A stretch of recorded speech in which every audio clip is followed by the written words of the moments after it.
You ask Tiger to solve. This deals with linear equations with one unknown. The final result is x equals 19. Let's solve it step by step. Simplify the expression. Group like terms. Simplify the arithmetic. Group all constants on the right side of the equation. Add 29 to both sides. Simplify the arithmetic.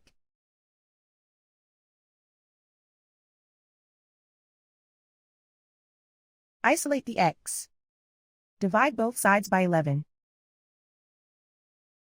Simplify the fraction.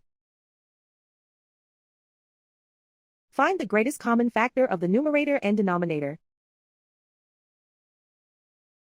Factor out and cancel the greatest common factor. And so the final result is x equals 19.